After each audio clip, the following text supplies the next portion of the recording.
The leather chair felt cold beneath me as Attorney Harold Brennan cleared his throat and adjusted his reading glasses.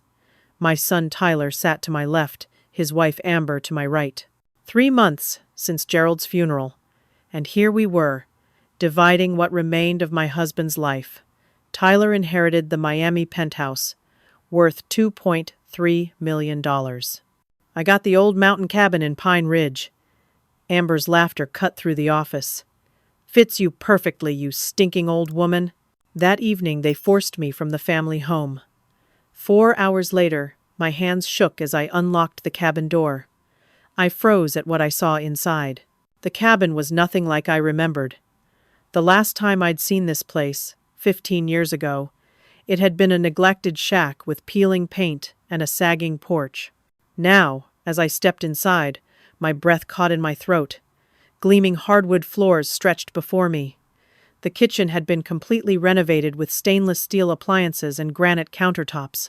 Heated floors warmed my tired feet. Modern track lighting illuminated rustic exposed beams that looked both old and somehow new. I walked through the space in a daze. A stone fireplace dominated one wall, and comfortable furniture filled the living area. Everything was clean, cared for, and beautiful. How had this happened? When? Gerald had never mentioned renovating the cabin. We'd barely spoken about it at all in the last few years. Then I saw it. On the dining table, a white envelope with my name written in Gerald's distinctive handwriting. My fingers trembled as I picked it up and slid out the letter inside. "My dearest Camilla," it began. "If you're reading this, I'm gone, and you're probably confused and hurt. Please forgive me for the secrecy, but I had my reasons. This cabin is not what it seems. I've spent the last 2 years renovating it because I wanted you to have something beautiful, something truly yours. The cabin sits on 47 acres of pristine mountain land. I know the will reading must have been painful, watching Tyler receive the penthouse while you got this. But there's something you need to understand. I discovered things about Tyler and Amber that broke my heart. I couldn't tell you while I was alive, because I wasn't certain, and I didn't want to hurt you with suspicions. But I hired someone to investigate, and what they found changed everything. Go to the kitchen. Behind the coffee canister on the top shelf, there's a key. It opens the door to my study. Everything you need to know is in there. I'm so sorry for what you're about to discover, but I trust you to be strong. You've always been stronger than you knew. I love you. Always, Gerald." My hands were shaking so hard I could barely hold the letter. I walked to the kitchen and reached behind the coffee canister. The key was exactly where he said it would be. Small, brass, and old-fashioned. I found the study door tucked behind what I'd thought was a closet. The key turned smoothly in the lock, and I stepped into a room I'd never known existed. Filing cabinets lined 2 walls. A desk held a computer that looked relatively new. The third wall was covered with a corkboard, and pinned to it were photographs, documents, and what looked like a timeline of events. I approached the nearest filing cabinet and pulled open the top drawer. Inside were bank statements. My bank statements, joint account statements, for accounts Gerald and I had shared. But as I flipped through them, my stomach turned. Withdrawals I didn't recognize. Thousands of dollars, taken out over months and years. The signatures looked like mine, but I knew I hadn't made these transactions. The next folder contained more damning evidence. Photographs of Amber meeting with a man I didn't recognize. The photos were dated and time-stamped. Multiple meetings over the past year. The man was younger, muscular, clearly not Tyler. In some photos, Amber was holding his hand. In others, they were embracing. I sank into the desk chair, my legs unable to support me anymore. The next folder was labeled Private Investigator's Report. Inside was a comprehensive dossier on Amber Preston. Except, according to the report, her real name wasn't Amber Preston at all.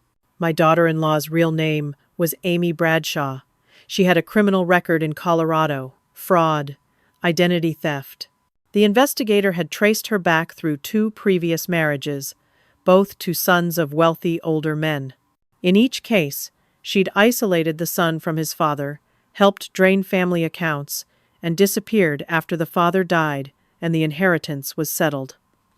The pattern was unmistakable. I don't know how long I sat there, reading through document after document. Gerald had been thorough. He'd documented everything. The forged signatures totaled $83,000, stolen from our accounts over 3 years. 3 years. Amber had been robbing us blind, and I'd never noticed. My phone rang, shattering the silence. Tyler's name appeared on the screen. For a moment, I considered not answering. But I picked up. "Mother!" His voice was cold, formal. He never called me mother. It had always been Mom. "We need to talk about the cabin." "What about it?" I kept my voice steady, though my heart was racing. "Amber wants to sell it. We could use the cash. You'll need to sign over the deed to me, since you obviously can't maintain a property like that at your age." At my age, I was 63 years old. Plenty capable of maintaining a property. "I'm not signing anything over, Tyler." Silence on the other end. Then his voice turned sharp. "What?" "You heard me. This cabin is mine. Your father left it to me, and I'm keeping it. Don't be ridiculous. You can't even afford to heat that place. Be reasonable." "I am being reasonable. The answer is no." I heard Amber's voice in the background, shrill and demanding. Tyler covered the phone, but I could still make out her words. "That old hag is nothing without us." Tyler came back on the line. "If that's how you want to be, fine. But don't expect us to help you when you can't handle things on your own. Don't call me. Don't come to us for money. You're choosing that cabin over your own son." "Tyler, please. We need to talk. There are things you don't know." "There's nothing to talk about. Goodbye, Mother." The line went dead. I sat there holding the phone, tears streaming down my face. My son, my only child, Gerald had known. He'd seen what I'd refused to see. Tyler had changed over the past few years, becoming colder, more distant. I'd blamed it on stress, on his job, on anything but the truth. The truth was that Amber had been poisoning our relationship just as surely as she'd been stealing our money. I needed help. I needed a lawyer. Harold Brennan had seemed kind at the will reading. I dialed his office number. He answered on the third ring. "Harold Brennan." "Mr. Brennan, this is Camilla. Camilla Henderson. We met today at the will reading." "Of course, Mrs. Henderson. What can I do for you?" "I need to discuss something about the will. There's information I've discovered that changes things. Can we meet?" "Well, I suppose I could see you tomorrow morning. Does 9 o'clock work?" "Actually, this is urgent. Is there any chance we could talk tonight? Even just by phone?" He hesitated. "Mrs. Henderson, I'm about to leave the office. But if it's truly urgent, I suppose I could spare a few minutes. What's this about?" I started to explain about the documents, the theft, the evidence against Amber. But as I spoke, I could hear the skepticism in his silence. "Mrs. Henderson," he interrupted gently, "these are serious accusations. If you're claiming fraud, you'll need substantial proof. And I should mention, there's a clause in your husband's will that I didn't have time to explain during the reading. If either party contests the will or files any legal action against the other party regarding the estate, the entire estate goes to charity, both the penthouse and the cabin." My blood ran cold. "What?" "It's designed to prevent family fighting over assets. Your husband was very clear about this. So before you take any legal action, you need to understand that you could lose everything. But Amber has been stealing from us for years. I have proof." "That may be true, but it's separate from the will itself. If you want to pursue criminal charges against your daughter-in-law, that's your right, but it won't change the will. And if it somehow affects the estate distribution, you'll trigger that clause. I'd advise you to consult with a criminal attorney, not an estate attorney. Now, I really must go. I have dinner plans." "Wait, Mr. Brennan, please. Can we at least schedule a proper meeting to discuss this? Call my office tomorrow and schedule with my secretary. Good night, Mrs. Henderson." The line went dead before I could respond. I sat in the study, surrounded by evidence of my family's betrayal, and felt more alone than I'd ever felt in my life. A storm had been building all evening, and now rain began to hammer against the windows. Thunder rolled across the mountains. The lights flickered once, twice, then went out completely. In the darkness, with only the glow of my phone screen for light, I tried to call Harold Brennan back. The call went straight to voicemail. I tried again. Same result. His office was closed. I was alone in this cabin, in the middle of nowhere, with no power and a storm raging outside. And somewhere out there, Tyler and Amber were planning their next move. I woke to pale morning light filtering through the cabin windows. The storm had passed, but the power was still out. My phone battery was down to 15%. I'd spent half the night lying awake, listening to the storm and thinking about everything I'd discovered. According to my phone, the roads into Pine Ridge were flooded. Multiple warnings said to stay off the highways unless absolutely necessary. I was trapped here, at least for the day. I made my way back to Gerald's study and used my phone's flashlight to examine more documents. The property survey was in the bottom drawer of one filing cabinet. As I read through it, my eyes widened. The 47 acres weren't just scenic mountain land. According to a geological survey dated from 2 years ago, there were valuable mineral deposits on the property. A mining company had expressed interest in purchasing the mineral rights. The estimated value was over $1.2 million. Gerald had known this cabin was worth far more than anyone realized. He'd protected me in the only way he could. I was still reading when I heard an engine outside. A vehicle had made it through the flooded roads. I went to the window and saw a courier van pulling up to the cabin. A woman in a rain poncho got out, clutching a large envelope. I opened the door before she could knock. "Camilla Henderson?" she asked. "Yes. I need you to sign for this." My hand shook as I signed the electronic pad she held out. She handed me the envelope, gave me a sympathetic look, and hurried back to her van. The envelope was from a law firm I didn't recognize, Bradshaw and Associates. I tore it open, dread building in my chest. Inside was a lawsuit. Amber was suing me for elder abuse and financial manipulation. According to the complaint, I had manipulated Gerald while he was sick and vulnerable, convincing him to change his will to cheat Tyler out of his rightful inheritance. The lawsuit claimed I had hidden assets, specifically this cabin and its valuable land, while making it appear Tyler was receiving the better inheritance. Amber was demanding I surrender the cabin to Tyler and pay $300,000 in damages for emotional distress and loss of expected inheritance. But the worst part, the part that made my knees buckle, was the attached affidavit. Signed by Tyler.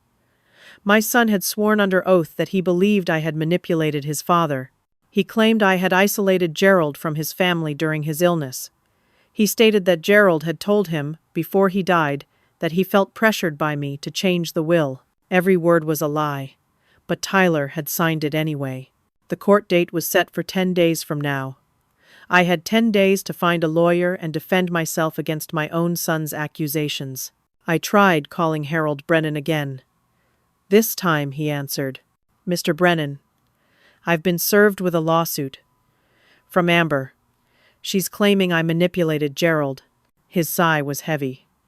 "Mrs. Henderson, I was afraid something like this might happen. Here's the situation. The lawsuit isn't contesting the will directly. She's suing you personally. That means the charity clause isn't triggered. But it also means this could drag on for months and cost you tens of thousands in legal fees. She's smart. She found the loophole. What do I do? You need to hire a defense attorney immediately. I can recommend someone, but I should tell you, this is going to be expensive and difficult. Your son's testimony will carry weight. My son is lying, perhaps. But proving that in court is another matter. Listen, Mrs. Henderson, I need to tell you something. Tyler and Amber came to see me yesterday evening. After you called, they made some threats about reporting me to the Bar Association if I continue to represent you. Said I mishandled their father's estate. It's all nonsense, of course, but I'm 6 months from retirement. I can't afford a bar investigation right now. You're dropping me as a client. I'm sorry, truly. But I've given you the best advice I can. Find a good defense attorney. Fight this. You have evidence of the theft. Use it." He hung up. I spent the next hour calling every attorney's office within 50 miles. The flooded roads didn't matter if I could at least get legal representation lined up. But every single office I called either couldn't take my case due to scheduling conflicts, didn't handle this type of law, or simply said they weren't accepting new clients. Finally, the fifth attorney I called was honest with me. "Mrs. Henderson," she said, her voice kind but firm, "I'm going to tell you something the others won't. Amber Bradshaw has been calling every law office in a 3-county radius. She's warned us all that you're litigious, mentally unstable, and won't pay your bills. Most lawyers won't touch your case because she's poisoned the well. I'm sorry. I wish I could help, but I can't take on a case this complicated when I know the opposing party is going to make everything as difficult as possible. But that's not fair. That's not legal. She can't do that. She can absolutely contact law firms and share her concerns about a potential client. There's nothing illegal about it. It's unethical as hell, but not illegal. My advice? Find an attorney in Denver or Colorado Springs. Someone far enough away that Amber couldn't have reached them yet." I thanked her and hung up. Denver was 3 hours away, even without flooded roads. Colorado Springs was closer, but still a substantial drive. And I had no idea how I'd pay for an attorney in either city. I checked my bank account on my phone. My heart sank. The account was frozen. A notice said it was due to pending litigation. Amber must have filed some kind of emergency motion. I couldn't access my own money. I pulled out my credit cards. Both were maxed out. Amber's theft. She'd been using them for years, and I hadn't checked the statements carefully enough. I had $200 in cash in my purse. That was all. The reality of my situation crashed down on me. No money, no lawyer, no way to fight back. And in 10 days, I'd have to appear in court to defend myself against accusations that my own son was supporting. I spent the rest of the day trying to figure out my next move. But as the sun began to set, I heard another vehicle pull up outside. This time, it was a county official. He handed me an eviction notice. Amber had filed an emergency motion claiming I was damaging the estate property by living in the cabin. She'd somehow convinced a judge to grant a temporary order. I had 72 hours to vacate the premises.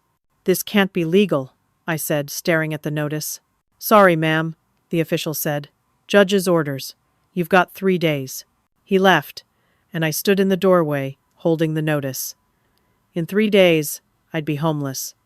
I had no money for a hotel, no friends nearby who could take me in, and no family who would help. That night, I sat in the dark cabin, power still out, and cried. I thought about Gerald and how carefully he'd tried to protect me. He'd left me evidence, left me this cabin, left me a way to fight back. But I was failing. Amber was winning. Around midnight, I heard breaking glass.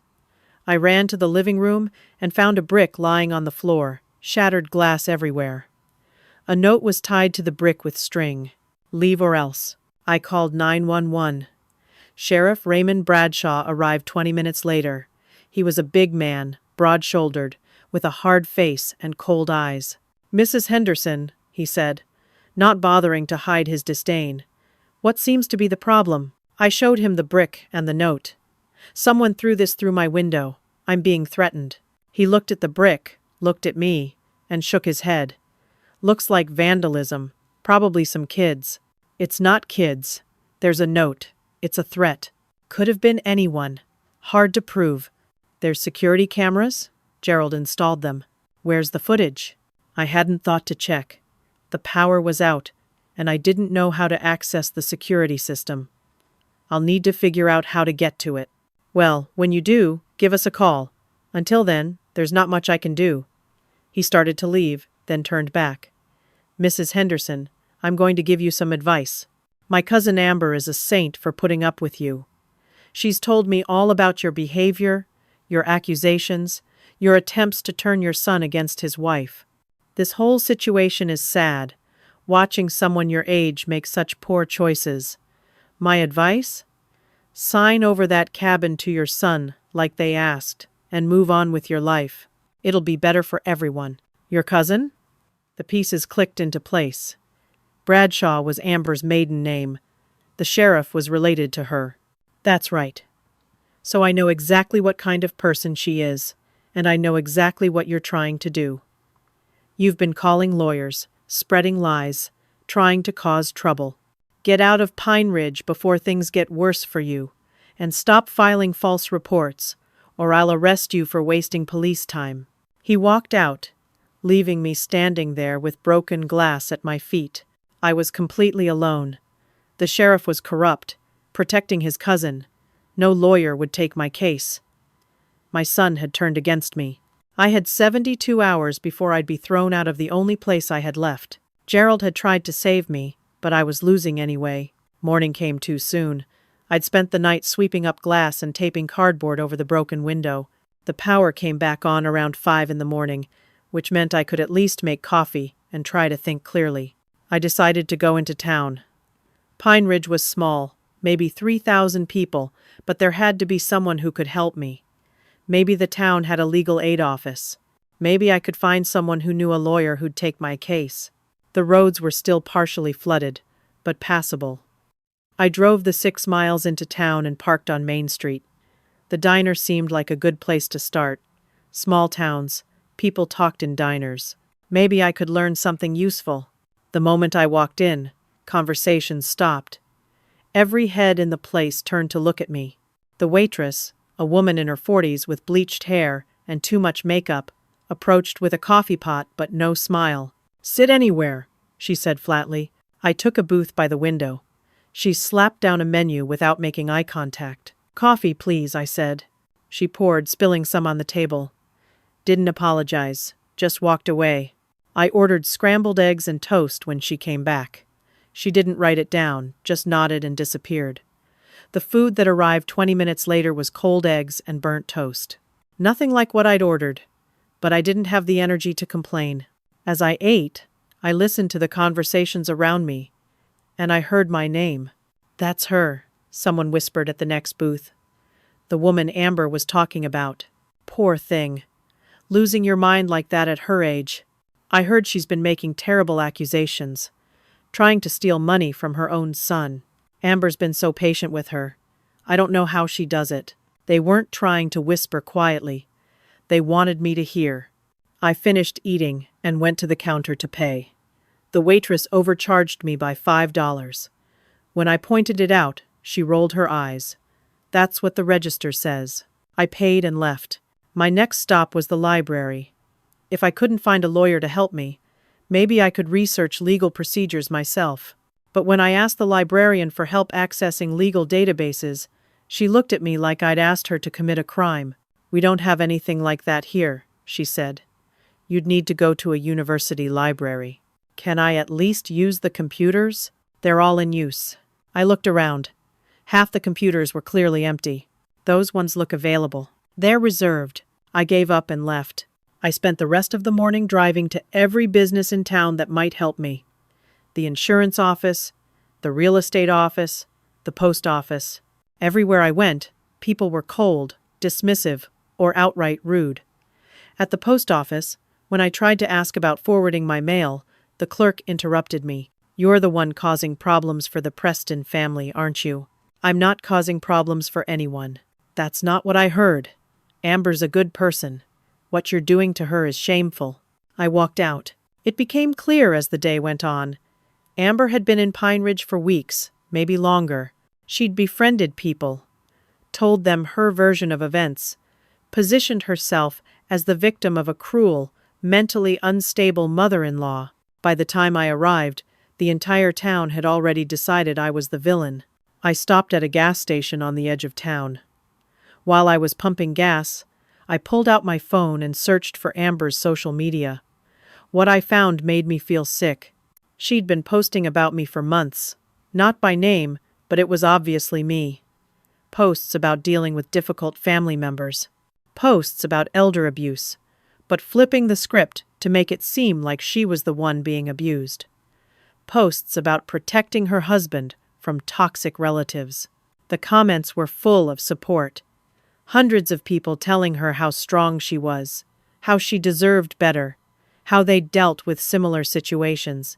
She'd built an entire online narrative of victimhood, and everyone believed her. I clicked on her local Facebook groups. Pine Ridge Community Forum. She'd posted there, too. Vague warnings about a woman making false accusations against her, asking for support and prayers. The town had rallied around her. I'd lost before I'd even known there was a battle. My phone rang. Harold Brennan. Mrs. Henderson, I'm calling to inform you that I can no longer represent you in any capacity. You already told me that. Yes, but I'm making it official. Tyler and Amber have filed a complaint against me with the Bar Association. They're claiming I mishandled their father's estate and showed bias towards you in the will reading. It's completely false, but I can't risk my license this close to retirement. I'm sorry. He hung up before I could respond. I sat in my car at the gas station and tried to think. I had 59 hours left before the eviction took effect. I had no lawyer. I had barely any money.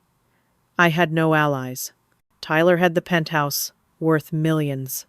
How had the title transfer gone through so quickly? Usually estate transfers took months, unless someone had expedited the process. I called the courthouse and asked about the penthouse transfer. The clerk checked the records. Says here it was expedited due to clear ownership designation and no outstanding liens. Transfer completed last week.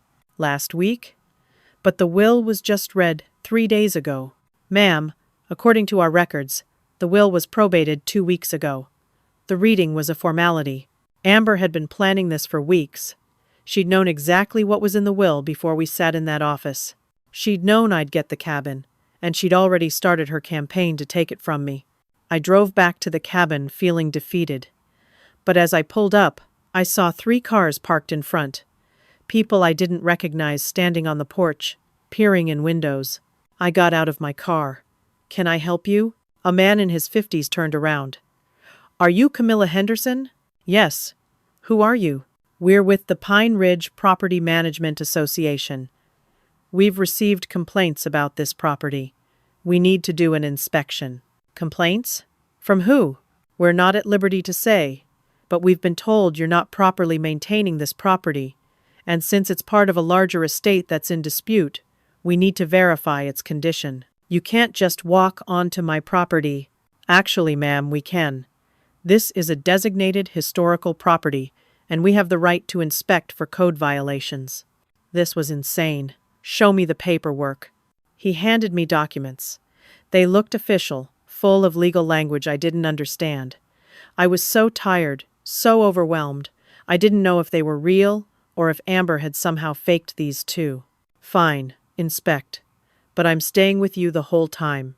They went through the cabin, taking photos of everything, writing notes on clipboards, pointing out supposed violations. The cardboard over the broken window, a loose board on the porch I hadn't noticed, a dripping faucet in the bathroom. We'll file our report with the county, the man said. You'll receive notice of required repairs within 5 business days. If repairs aren't completed within 30 days, the property can be condemned. They left, and I stood in the cabin, shaking. Condemned. They were trying to condemn Gerald's cabin. That night, I sat at the dining table and spread out all the documents I had. The property survey, the bank statements showing the theft, the private investigator's report on Amber, the photos, everything Gerald had left me. But then, I realized something that made my blood run cold. I should take photos of all of this. Copies, in case something happened. I spent 2 hours photographing every document with my phone, uploading them to a cloud storage account. At least if something happened to the originals, I'd have backups. It was past midnight when I finished. I was exhausted, emotionally drained. I went to bed but couldn't sleep. At 2 a.m, I heard a sound outside. Footsteps on the porch. I grabbed my phone and crept to the window. 2 figures were trying the door. I couldn't see their faces in the dark, but I knew, Tyler and Amber. I called 911. Pine Ridge Sheriff's Department, the dispatcher said. Someone's trying to break into my house. Send help. What's your address? I gave it. We'll send a deputy. Stay inside and stay safe. It took 45 minutes for Sheriff Bradshaw to arrive. By then, the figures were long gone. But when I showed him the footprints in the mud on the porch, he barely looked. Could have been anyone. Maybe they were lost. At 2 in the morning? They were trying the door handle. Did they get in? No. Then no crime was committed. Trespassing requires proof of intent. You don't have that. What about the footprints? What about them? Could be from the property inspectors earlier. Could be from anyone. Mrs. Henderson, I'm going to be frank with you. You're wasting my time. You've called twice now with vague complaints and no evidence. If you call again without a real emergency, I'm going to cite you for misuse of emergency services. Do you understand? I understood perfectly. I had no protection. The sheriff was actively working against me. After he left, I sat in the dark cabin and felt the walls closing in. 54 hours until eviction. No money. No lawyer. No help. The entire town against me. My own son against me. Law enforcement corrupt. Gerald had tried to save me by leaving me this cabin and all this evidence. But I was losing anyway. I thought about giving up. Signing everything over to Tyler like they wanted. Walking away. Starting over somewhere else with nothing. But then I thought about Gerald. About the work he'd done. The evidence he'd gathered. The love he'd put into protecting me even after death.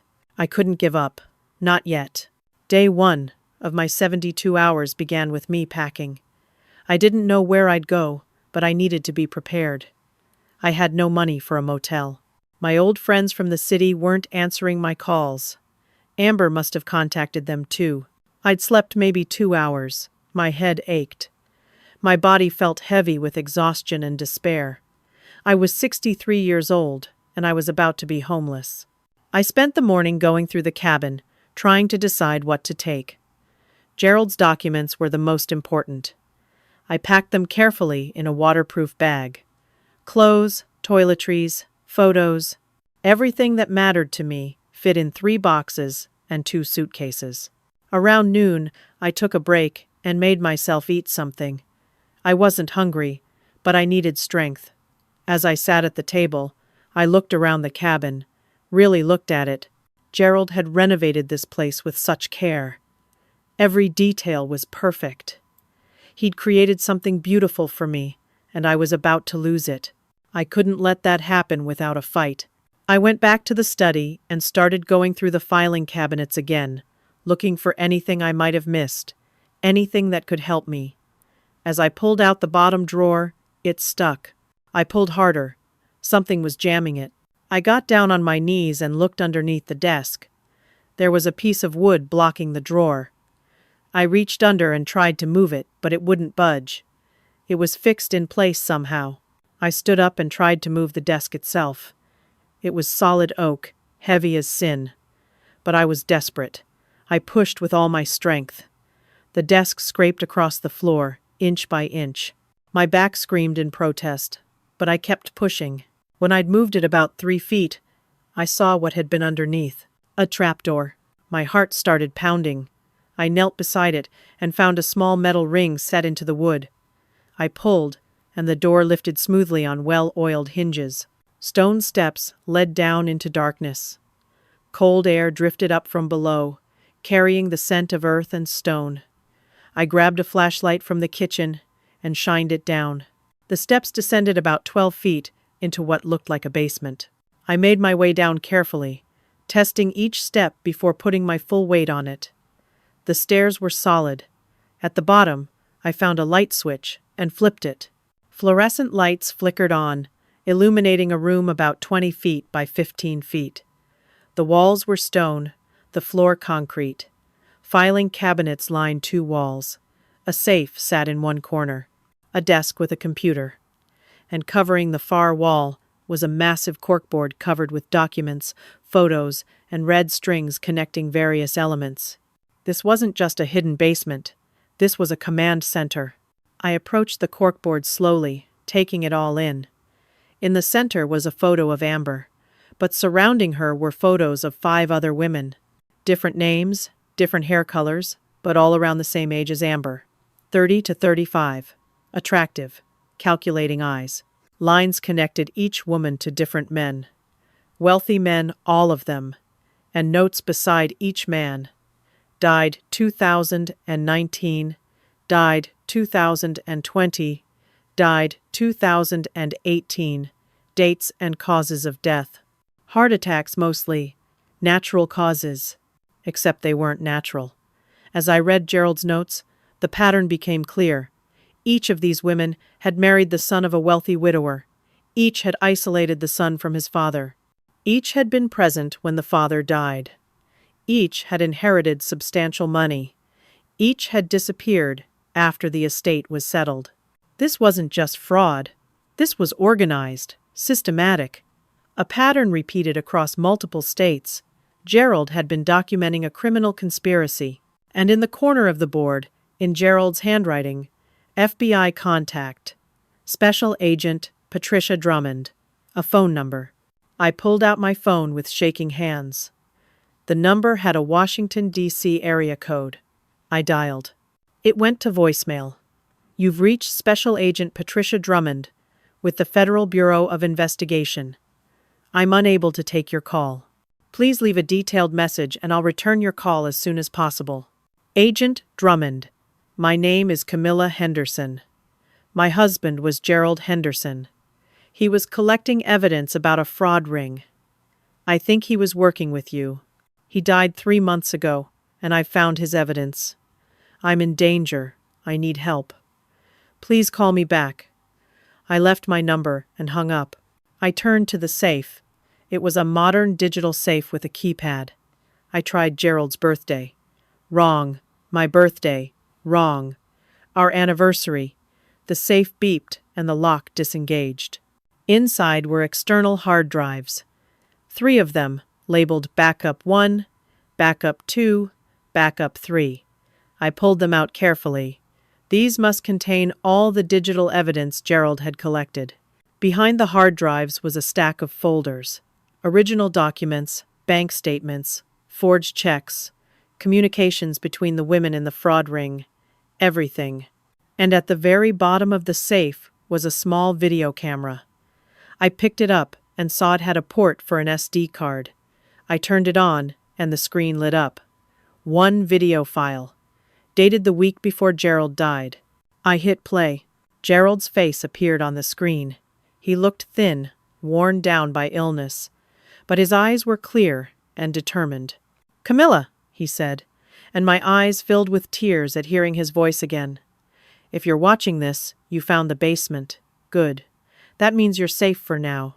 I know you must be confused and hurt. I know the will reading was painful. But I need you to understand.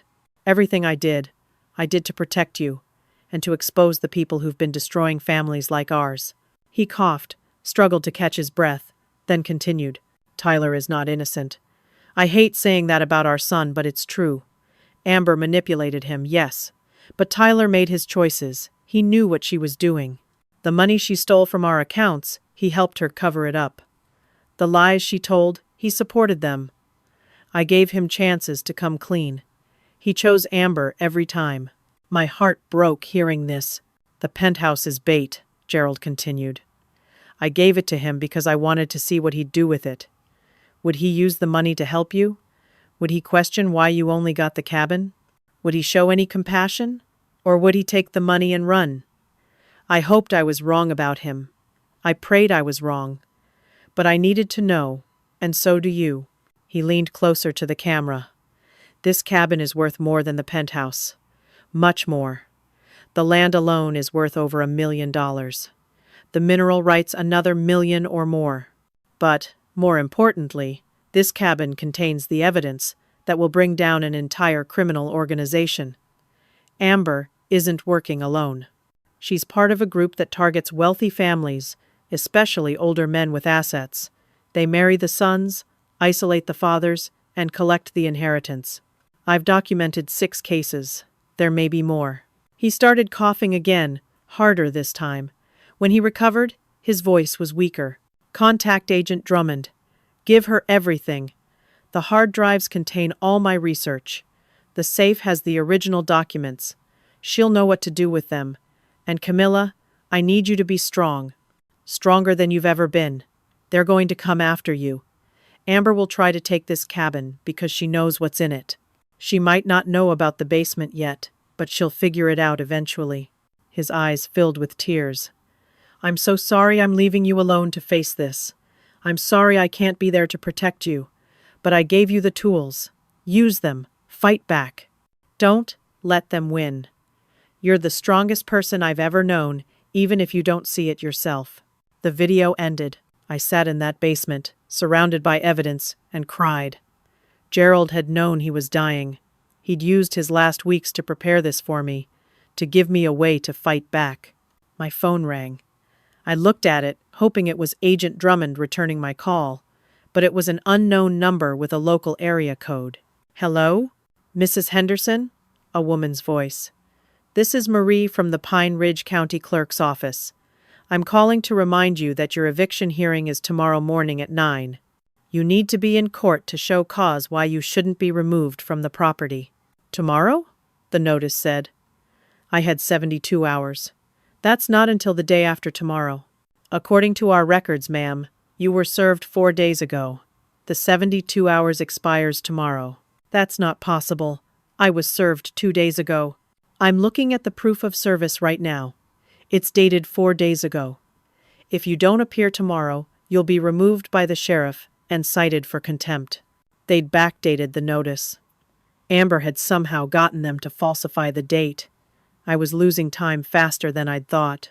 I'll be there, I said, and hung up. I needed to move fast. I couldn't carry all this evidence out of here without someone seeing. If Amber was watching the cabin, and I was certain she was, she'd know I'd found something important. I grabbed one of the hard drives and slipped it into my pocket. I'd leave the others here for now. I photographed the corkboard with my phone, taking detailed pictures of every section. I photographed the documents in the safe. Everything I could fit on my phone. I was about to go back upstairs when I heard a sound above me. Footsteps. In the cabin. I froze. Someone had come in while I was down here. The broken window. They'd climbed through. I turned off the basement lights and stood perfectly still in the darkness, listening. More footsteps. Moving through the cabin. Searching. Then a voice. Amber's voice. Where is it? It has to be here somewhere. Another voice. Tyler's. Dad's papers aren't in the filing cabinets. She must have them. Check everything. Every drawer, every closet. They were tearing through the cabin looking for the evidence. I couldn't stay down here. If they found the trapdoor, I'd be trapped. But if I went up, they'd see me. I pulled out my phone to call 911, but there was no signal. Too far underground. The footsteps moved closer to the study. I heard Tyler say, "Help me move this desk. I want to check behind it." They were going to find the trapdoor. I looked around desperately for another way out. The flashlight beam swept the walls and caught something I'd missed before. A small door, barely 3 feet high, set into the back wall. I rushed to it and pulled. It opened onto a narrow tunnel, maybe 2 feet wide and 4 feet high. I had no choice. I grabbed the hard drive from my pocket, made sure I had my phone, and crawled into the tunnel. Behind me, I heard Tyler say, "What's this?" The trapdoor opening. "It's a basement," Amber's voice excited. "Get down there. Look for papers, computers, anything." I crawled faster, the tunnel closing in around me. It was pitch black, cold, and terrifying. I could hear them in the basement behind me, searching. "Everything's gone," Tyler shouted. "The computers, the files, everything's been cleared out." "She took it," Amber said. "Find her." I kept crawling, my knees scraping on stone, my back hitting the low ceiling whenever I tried to move too fast. The tunnel seemed endless. My phone provided the only light, and I was terrified the battery would die. After what felt like forever, but was probably only 5 minutes, I saw light ahead, a grate. I pushed it open and found myself climbing out of a storm cellar into someone's backyard. I pulled myself out and looked around. I was on a neighboring property. An old farmhouse sat about 100 feet away. I ran toward it, my body shaking, my head spinning from fear and adrenaline. I pounded on the back door. "Help! Please help!" An elderly woman opened the door, her eyes wide at the sight of me. I must have looked insane. Covered in dirt, bleeding from where I'd scraped my arms and knees, wild-eyed. "Please," I gasped. "I need help. They're trying to kill me." And then the world tilted sideways.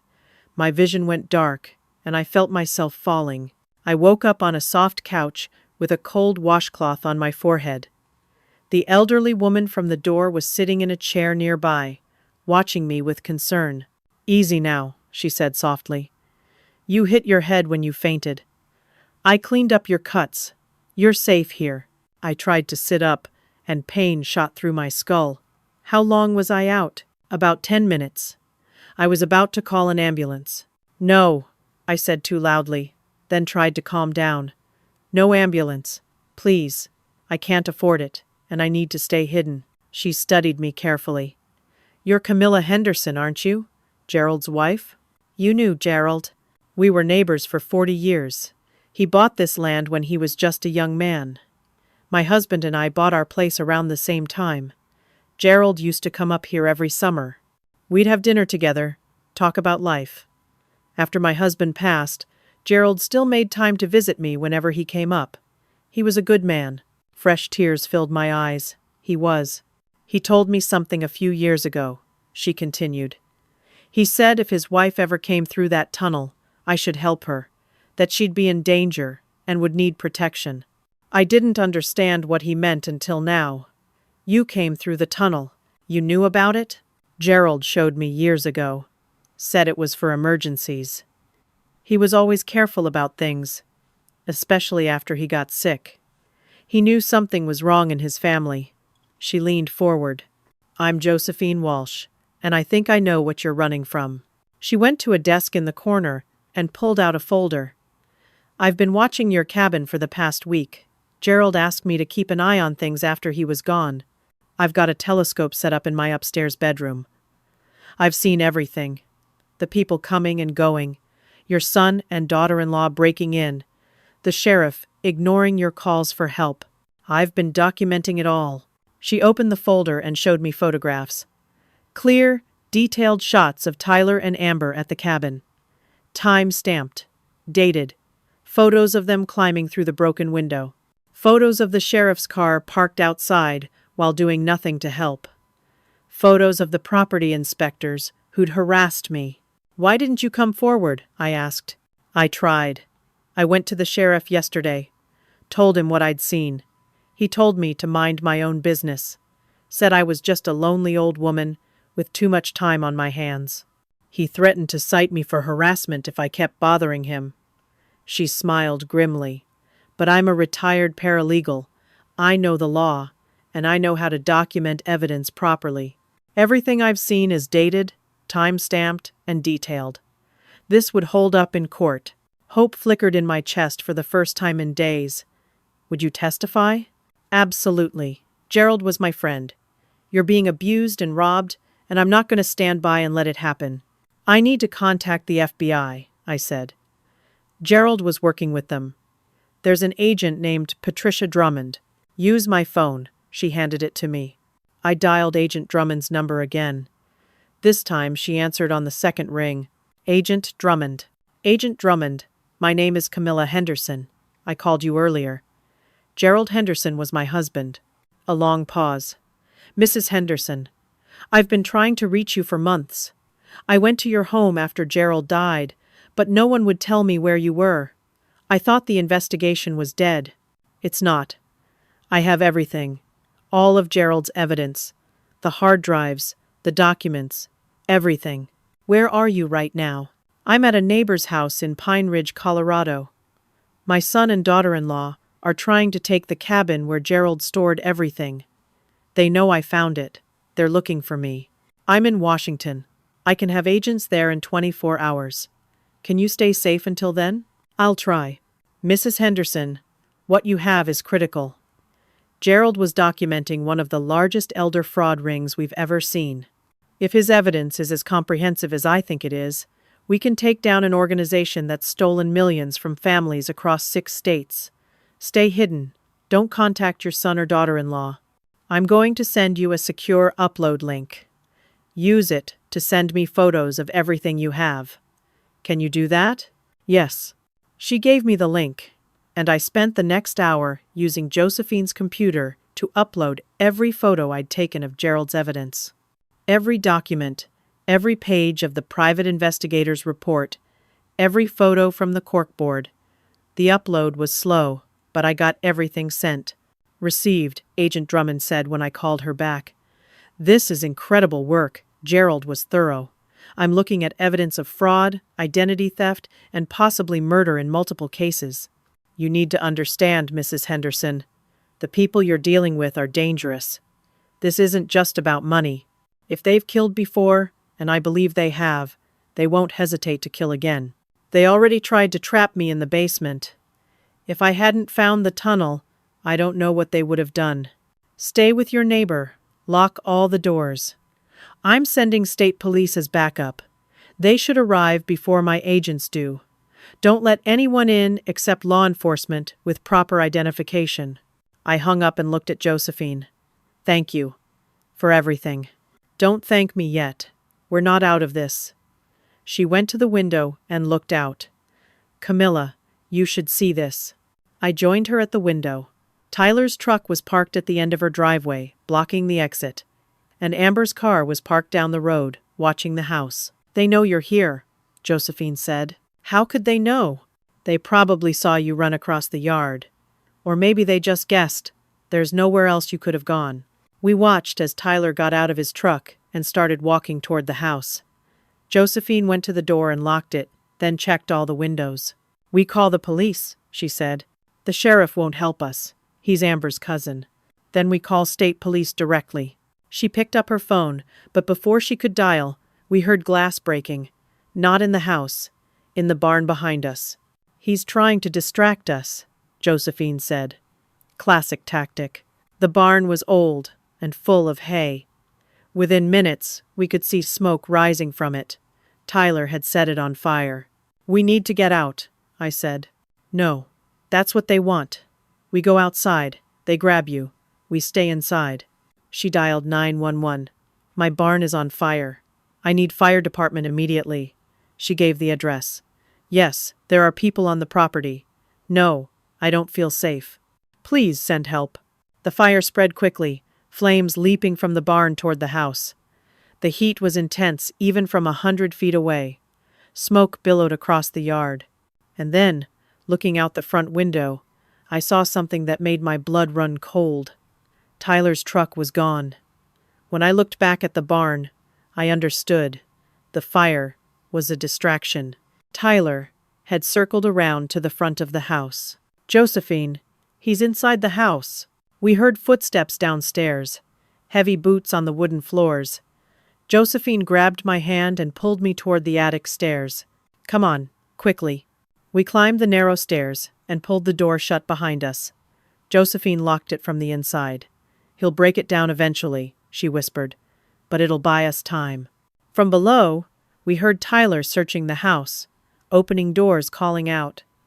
Mom, I know you're here. Just come out. We need to talk. Don't answer, Josephine whispered. My phone buzzed. A text from a number I didn't recognize. This is Agent Drummond. State Police.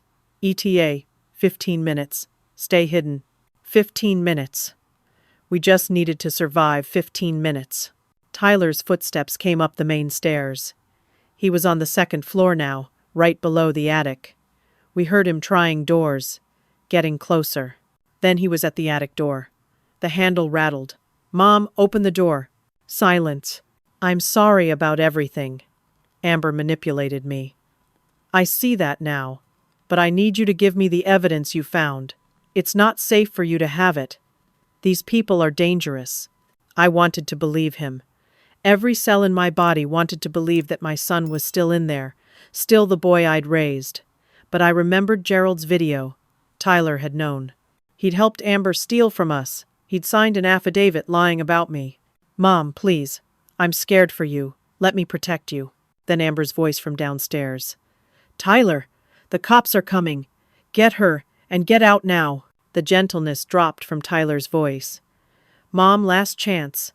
Open the door, or I'm breaking it down." Josephine pointed to a small door in the roof. "Roof access," she mouthed silently. Tyler started throwing his weight against the attic door. The old wood splintered. He'd be through in seconds. Josephine and I climbed out onto the roof. It was steep, covered in old shingles that shifted under our feet. We clung to the rough surface. Two elderly women trapped on a rooftop, while flames from the barn sent smoke into the air. Tyler climbed through the attic window after us. "Mom, what are you doing? You're going to fall." "Stay away from me," I said. "Give me the evidence. That's all I want." "So you can destroy it? So you and Amber can get away with stealing from us? With murdering your father?" He froze. "What are you talking about?" "I know about the tea. I know you helped her poison him. I heard you on the phone, Tyler. You killed your own father." His face crumbled. For a moment, he looked like a lost child. Then Amber appeared at the window behind him. "Tyler, push her off. Do it now before the cops get here. We can say it was an accident." Tyler looked at her, then at me. Tears were streaming down his face. "I didn't mean to hurt Dad. I didn't know what she was doing. She told me the tea would just make him sleep better. She said he was in pain, and the doctors weren't helping. I didn't know it would kill him." "But you knew afterward," I said. "You knew, and you said nothing." I was scared. "Amber said if I told anyone, we'd both go to prison. She said it was too late to take it back. And maybe part of me was angry at Dad for giving you the cabin. I thought he loved you more than me. I thought I didn't matter to him." "He loved you," I said. "He loved you so much it broke his heart when he realized what you'd done." Sirens wailed in the distance, getting closer. Amber screamed, "Tyler, do it now." Tyler reached toward me, his hand stretched out. I didn't know if he meant to push me or pull me to safety. I'll never know. Because at that moment, a fire truck rounded the corner, followed by police cars. State police, not the local sheriff. Tyler pulled his hand back and started crying, really crying, his whole body shaking with sobs. Amber saw the state police and ran. She climbed back through the window and out of the house. But officers were already surrounding the property. She got as far as her car before they stopped her. A fire ladder extended up to the roof. Josephine climbed down first, nimble despite her age. Then me. My legs were shaking so badly I could barely grip the rungs. At the bottom, state police officers caught me as I nearly collapsed. They wrapped blankets around both of us and led us away from the burning barn. I watched as they arrested Amber, her hands cuffed behind her back. She screamed obscenities at me, at Tyler, at the officers. They put her in the back of a cruiser. Tyler climbed down from the roof on his own. At the bottom, he walked straight to one of the officers. "I need to confess to something," he said. "I helped kill my father." The officer looked shocked, but read Tyler his rights. As they led him to another cruiser, Tyler looked back at me. "I'm sorry, Mom. I'm so sorry." I couldn't speak. I just watched as they took him away. Agent Drummond arrived 2 hours later, along with 3 other FBI agents. She was a tall woman in her 50s, with sharp eyes, and a no-nonsense demeanor. She shook my hand firmly. "Mrs. Henderson, I'm glad you're safe. Gerald would be proud of you. I didn't do anything. I just ran. You survived, against people who've killed before. That's more than nothing." The FBI agents spent the rest of the day at Josephine's house, going through everything we had. The hard drive I'd kept in my pocket, Josephine's photos, the uploads I'd sent to Agent Drummond. "This is enough," she said. "We can prosecute. We can take down the entire network. Your husband's work wasn't for nothing." As the sun set, I sat on Josephine's porch, wrapped in a blanket, watching the smoldering remains of her barn. The state fire marshal had declared the house fire damage minimal, but the barn was a total loss. Josephine sat beside me. "I'm sorry about your barn," I said. "Don't be. Insurance will cover it." "And we caught the bad guys. That's worth more than a barn." Agent Drummond came out and sat in the chair across from us. "Mrs. Henderson, there's something you need to know. We found evidence on Amber's phone. She's been coordinating with other women in the fraud ring. There are 12 other families being targeted right now. Active cases. Your husband's evidence is going to save a lot of people." "What happens now?" "Amber will be charged with federal crimes. Fraud, racketeering, conspiracy to commit murder. She's looking at multiple life sentences if convicted, and the evidence is overwhelming. Tyler will be charged as an accessory to voluntary manslaughter, possibly second-degree murder, depending on what we uncover. The sheriff will face corruption charges. It's going to be a long legal process, but justice will be served." "And the cabin?" "The eviction hearing is tomorrow at 9. But we've already contacted the judge. All charges against you have been dropped. The cabin is yours, free and clear." Relief washed over me so intensely I started crying again. Josephine put her arm around my shoulders. Agent Drummond smiled gently. "Get some rest, Mrs. Henderson. You have a court appearance tomorrow, but this time, you're going to win." The courthouse was packed.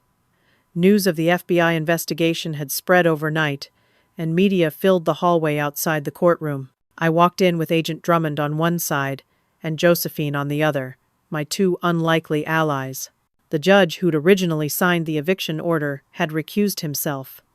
Rumor was the FBI had found evidence of bribes from Amber's attorney. The new judge was Sandra Martinez, a woman in her 60s with steel gray hair and a reputation for absolute fairness. Amber's attorney, a slick man in an expensive suit, tried to proceed as if nothing had changed. "Your Honor, we're here for the eviction hearing regarding property located at—" "Counselor," Judge Martinez interrupted. "I've reviewed the case file.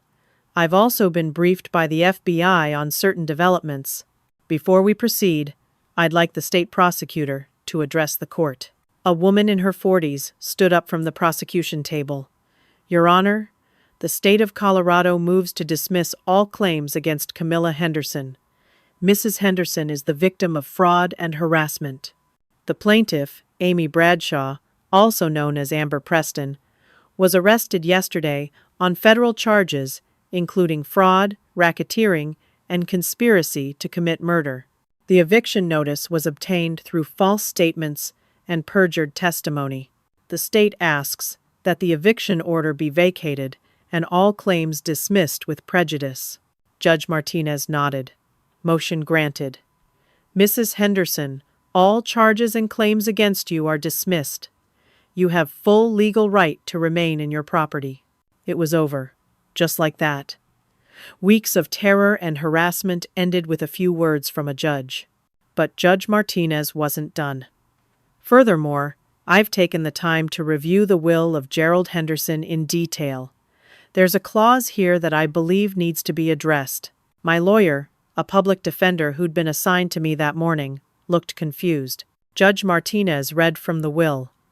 "In the event that either party acts in bad faith toward the other party within 1 year of my death, including, but not limited to harassment, legal action intended to defraud, or any attempt to deprive the other party of their rightful inheritance, the offending party's inheritance shall be revoked and transferred to the other party." She looked up. "Tyler Henderson has engaged in precisely this behavior. He has filed a false affidavit. He has participated in harassment of his mother. He has aided in an illegal eviction attempt. Based on the evidence presented by the FBI, I am ruling that Tyler Henderson has violated the terms of his father's will. The Miami penthouse, currently valued at $2.4 million, is hereby transferred to Camilla Henderson." I couldn't breathe. The courtroom erupted in whispers. Amber's attorney jumped to his feet. "Your Honor, that's not within the scope of this hearing." "Counselor, this court has jurisdiction over estate matters in this county. Gerald Henderson's will was probated here. I am simply enforcing the terms of that will." If you wish to appeal my ruling, you may do so. But my decision stands." She banged her gavel. "This hearing is concluded.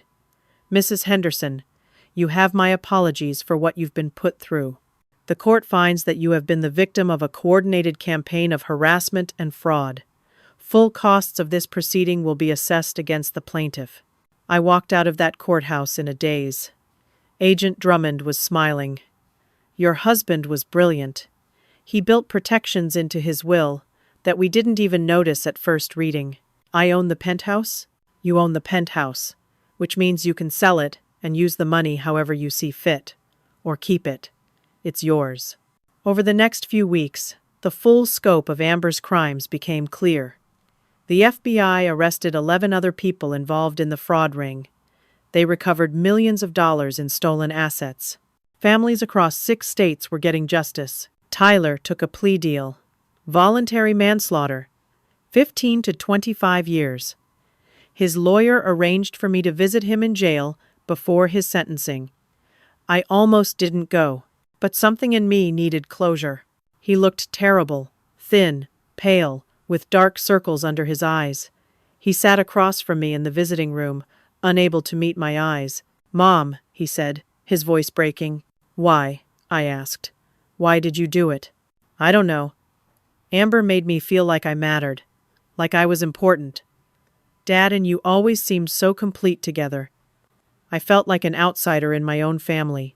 And Amber promised me we'd be rich, that we'd be happy, that we'd be free. I was stupid. I was weak. I'm sorry." "You killed your father, Tyler. You helped her poison him." He started crying. "I didn't know that's what the tea would do. I swear, Mom. I thought it was just to help him sleep. When he died, Amber told me it was too late to take it back. She said if I told anyone, we'd both go to prison. She controlled everything, every thought in my head. But you chose her over me. Even after he died, you chose her." "I know I did, and I'll spend the rest of my life regretting it. I'm not asking you to forgive me. I don't deserve that. I just wanted you to know that I understand what I did. And I'm sorry." I stood up to leave. "I hope you find peace, Tyler. I hope you use your time in prison to become the person your father wanted you to be. But I can't be part of your life anymore. You took him from me. You tried to take everything from me. I forgive you because holding on to hate will destroy me. But I can't forget. And I can't have a relationship with you." He nodded, tears streaming down his face. "I understand." That was the last time I saw my son. Amber went to trial 4 months later. The evidence was overwhelming. Testimony from her former victims. Financial records, phone records, showing coordination with other members of the fraud ring. And Tyler's confession about Gerald's death. The jury deliberated for 3 hours, guilty on all counts. The judge sentenced her to 6 consecutive life sentences without possibility of parole. She'd die in prison. Sheriff Bradshaw lost his badge, his pension, and got 5 years for corruption and obstruction of justice. The town of Pine Ridge elected a new sheriff and issued me a formal apology. I sold the Miami penthouse for $2.4 million. I put $1 million into a foundation called Gerald's Legacy Fund to help elderly victims of financial fraud. I kept the rest for my future and for the cabin. The cabin, my refuge, my inheritance, my home. I renovated it further, adding solar panels and a proper security system. The mining company made their offer for the mineral rights, $3.7 million. I turned them down. Some things are worth more than money. Josephine moved into the cabin's guest house. We became inseparable companions. Together, we worked with Agent Drummond and the FBI to help other families identify and stop elder fraud. We gave talks at senior centers. We taught people the warning signs. We helped create legislation to protect vulnerable adults. The pain didn't disappear. Losing Gerald, losing Tyler in a different but equally permanent way, the trauma of everything I'd been through, it all left scars. But scars are proof that you survived. Proof that you healed. 1 year after that courthouse victory, I stood on the cabin's front porch watching the sunrise paint the mountains gold and purple. My coffee mug warmed my hands against the crisp morning air. September in the Rockies was my favorite time of year. The aspens were turning, splashing the hillsides with brilliant yellow. Josephine came out to join me, her own mug steaming. Beautiful morning. Every morning is beautiful now. That's because you're free. She was right. For the first time in years, I felt truly free. Free from fear. Free from manipulation. Free from the weight of my son's betrayal. I'd learned that you can love someone and still set boundaries. That forgiveness doesn't mean reconciliation. That surviving is its own form of victory. The foundation was thriving. We'd helped 32 families in the past year. Families who'd been targeted by fraud rings, similar to the one that had destroyed mine. We'd saved people from losing their homes, their savings, their dignity. Every person we helped was a tribute to Gerald's memory and his careful planning. Agent Drummond had become a friend. She visited every few months to update us on new cases and to train volunteers. The fraud ring Gerald had documented was completely dismantled. 11 people in prison, millions of dollars recovered. Countless families saved from future targeting. My phone rang. The foundation's number. I answered. Gerald's Legacy Fund, Camilla speaking. Mrs. Henderson? My name is Barbara Collins. I'm calling from Ohio. I think my daughter-in-law is stealing from me, and I don't know what to do. I sat down in my rocking chair. Tell me everything, Barbara. Start from the beginning. Over the next hour, I listened to her story. It was heartbreakingly familiar. A charming daughter-in-law. A son who'd grown distant. Missing money. Forged signatures. The same pattern Gerald had documented. Barbara, I said when she finished, you're not alone. What you're experiencing has a name. It's called financial elder abuse, and it's more common than you think. But here's the good news. You can fight back. You can win. Let me tell you what we're going to do. I connected her with attorneys who specialized in elder law. I sent her documentation about the warning signs of fraud. I connected her with FBI agents who handled these cases. I gave her hope. After we hung up, Josephine said, "That's what Gerald wanted, for you to help people, to turn your pain into purpose." He gave me the tools, the cabin, the evidence, the means to fight back. He knew I was strong enough, even when I didn't believe it myself. The mining company had called again last month with an even higher offer, $4.2 million for the mineral rights. I'd turned them down again. The cabin wasn't about money. It was about legacy, about what Gerald had built, about what I was building. I'd visited Tyler once more since that first meeting. It had been 3 months ago. He'd completed a year in prison and was working in the prison library, helping other inmates prepare for their GED exams. He looked healthier, more clear-eyed. "I've been going to therapy," he told me through the glass partition. "The prison has a program for offenders who've committed crimes under coercive control. I'm learning about the ways Amber manipulated me. I'm not making excuses. I made terrible choices, but I'm trying to understand why, so I can be better." "That's good, Tyler. I know you can't have a relationship with me. I understand that. But I wanted you to know I'm working on myself, and I think about Dad every day, about how disappointed he'd be in me, about how much I threw away. Your father loved you, right up until the end. That never changed. I wish I'd believed that when he was alive. Maybe things would have been different. Maybe. But we can't change the past. We can only choose who we are now." I hadn't visited again after that. Maybe someday I would. Or maybe not. I'd made peace with both possibilities. The town of Pine Ridge had embraced me fully. The same people who'd shunned me a year ago now stopped me at the grocery store to chat. They'd been deceived, just like I had been. Amber was that good at manipulation. They apologized. I forgave them. Holding grudges would only poison my own life. My old friends from the city had reached out too, once they learned the truth. Amber had told them I was having a mental breakdown, that Tyler had asked them not to contact me because I needed space. More lies. More manipulation. But friendships could be rebuilt. Trust could be restored. It took time, but it was happening. The cabin had become something more than just my home. It was a symbol.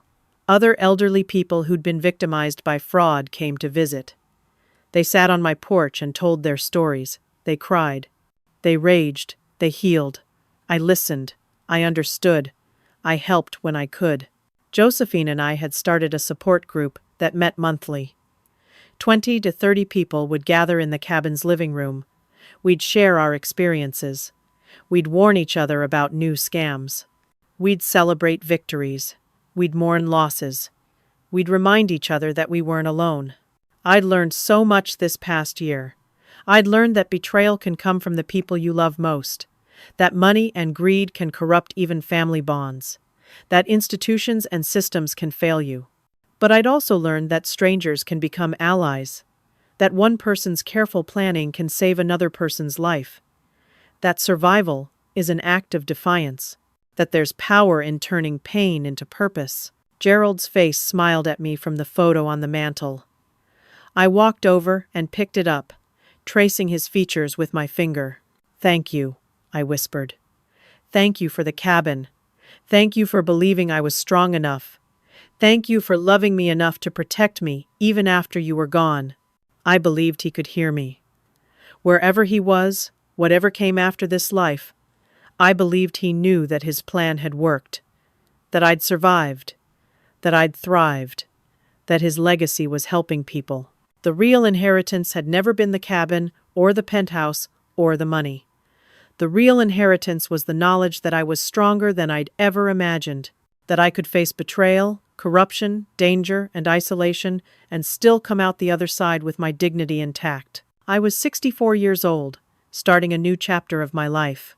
I had a home I loved, a friend who'd become like a sister, meaningful work that helped others, and the knowledge that justice had been served. Amber would die in prison. Tyler would serve 15 years minimum. The sheriff had lost everything. The fraud ring was destroyed. And I was standing on my porch, drinking coffee, watching the sunrise, and feeling grateful for every single day I got to be here. The phone rang again.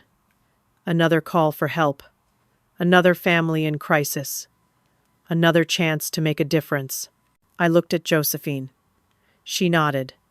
We both knew what this life would be now, helping others, fighting back against predators who targeted vulnerable people, honoring Gerald's memory by continuing his work. I answered the phone. "Gerald's Legacy Fund," Camilla speaking. "How can I help you?" And as I listened to another story of betrayal and theft, I felt Gerald's presence beside me, felt his approval, felt his love. The cabin wasn't punishment, it was salvation. The test wasn't about who got the more valuable property. It was about who had character when tested. Tyler had failed that test. But I had passed, and every day I was helping other people pass their own tests, helping them survive their own betrayals, helping them fight back and win.